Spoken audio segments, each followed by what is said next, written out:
যে কোনো মূল্যে আমরা যুদ্ধটা বন্ধ করতে হবে এবং নেগোসিয়েশন ডায়ালগের মধ্য দিয়ে একটা ডিপ্লোম্যাটিক একটা সলিউশন আসতে হবে।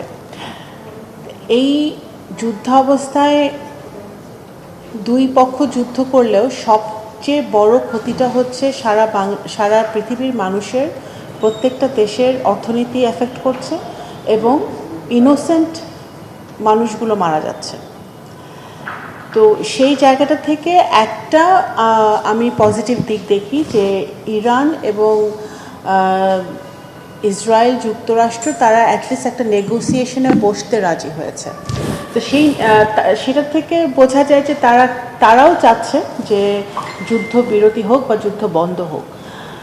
তো আমরা ইতিমধ্যে বাংলাদেশ সরকার থেকে, পররাষ্ট্র মন্ত্রণালয় থেকে একটা স্টেটমেন্ট আমরা করেছি যে আমরা সাধুবাদ জানাই এই ধরনের একটা ইনিশিয়েটিভকে, যারা পাকিস্তান সহ অন্য দেশগুলো যারা ইনিশিয়েটিভ নিয়েছে তাদের এই পদক্ষেপকে আমরা সাধুবাদ জানাই।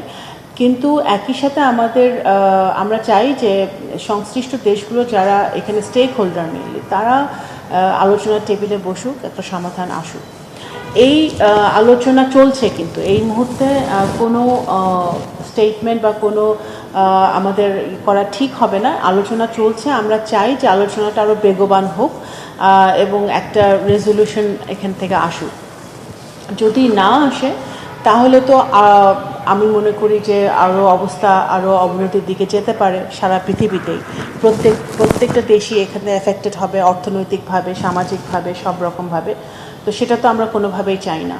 বাংলাদেশের প্রেক্ষাপট থেকে আমরা ইতিমধ্যে 8 জন নাগরিককে আমরা হারিয়েছি।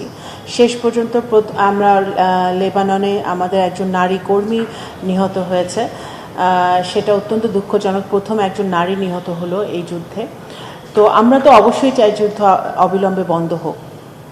আমাদের বাংলাদেশের পক্ষ থেকে যাতে আমাদের জ্বালানির কোনো স্বল্পতা না হয়, আমাদের দ্রব্যমূল্যের ঊর্ধ্বগতি না হয়, সেই দিক থেকে কিন্তু সরকার সচেষ্ট আছে। সরকার আগের থেকে সোর্সিং জ্বালানি মন্ত্রণালয় করছে, সরকার করছে এবং মাননীয় প্রধানমন্ত্রীর নির্দেশনায়, ওনার নেতৃত্বে ইতিমধ্যে অনেক সোর্সিং কিন্তু করা হয়েছে যাতে জ্বালানি সরবরাহ আমাদের থাকে।